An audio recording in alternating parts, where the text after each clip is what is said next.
Welcome back. In this module, we will be talking about honor and how it makes up all the 8 virtues of the samurai combined. There is this famous quote by Miyamoto Musashi where he stated, "You can abandon your own body, but never let go of your honor." Let's take an example. There was this prominent teacher who gave a maths test, just a small one. In the school system, there were 2 major tests a year, as well as the nationwide ones, which came every few years. So this was just a small test. You could even call it a quiz. Suddenly, this maths teacher raised his voice and said, "Do not cheat. If you fail with honor." The students were all impressed. So what is honor? That you may even possess it even though you fail. Honor is pride. Honor is self-respect. Honor is all 8 of the virtues of the samurai combined. There is honor in integrity, in compassion, in loyalty. Honor is the essence of being a samurai. Honor is immeasurable. Consider that example of cheating in the maths quiz. Someone might say, "But it was just a small quiz, no big deal." To which the answer would be, honor can't be measured. There is just honor. The Japanese has a saying, "Do not return home unless you are caparisoned in brocade." The idea of being that a samurai would have to achieve great honor and be rewarded with a higher position, which will allow them to dress richly in brocade and silks. This shows you how important honor is to the Japanese culture. A life without honor is not a life at all. Victory or death, as the popular saying goes.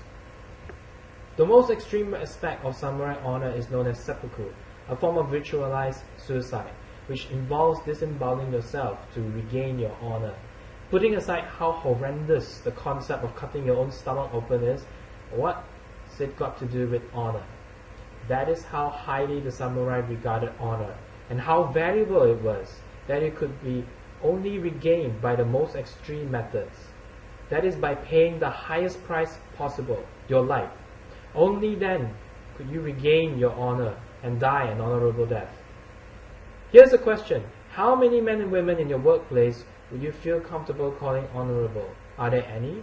Sure, you may know some good workers, decent workers, competent workers, but let's say your workplace or maybe around 100 people, not many that you know are worthy to be called honorable.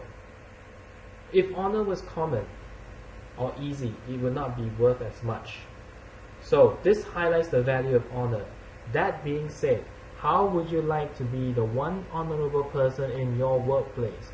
Whenever the management would need to promote someone or select someone to head a project, your name would definitely come out. So how would you display honor in the workplace? After all, I did mention above that there aren't many opportunities to show your honor in a peaceful corporate workplace. I'm sure that any corporate employee reading this book knows well how difficult it is to be noticed for your contributions in a corporate firm, let alone be noticed for your character traits. Like any worthwhile undertaking, it takes time, effort, and consistency. You need to stay true to your good core values, to uphold justice, and to always make the honorable choice instead of the right choice. Honor is similarly to reputation, in that it needs to be built step by step and brick by brick.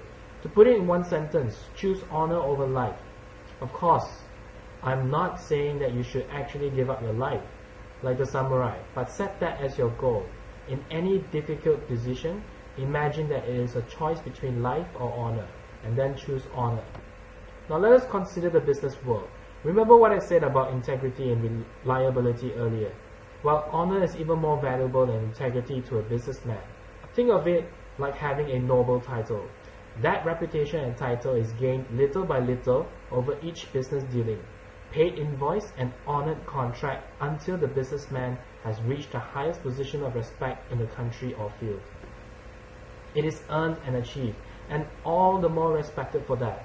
As mentioned earlier, something that cannot be bought with money is priceless. You may see some rich people driving on the road in expensive cars or living in luxurious homes. However, you can feel assured that you have something that they cannot buy. Despite all their wealth, in some cases, you may be richer than them in honor. Now it boils down to the question, what should you do if you lose your honor? To err is human. One mistake can tarnish 20 years of honorable dealings. Fortunately for us, we do not have to commit seppuku to regain our honor. If you make a mistake and all that you have achieved is laid to waste, do not despair. You just have to start over again. Start building honor and respect from scratch, no matter how long it takes, and you will surely get there.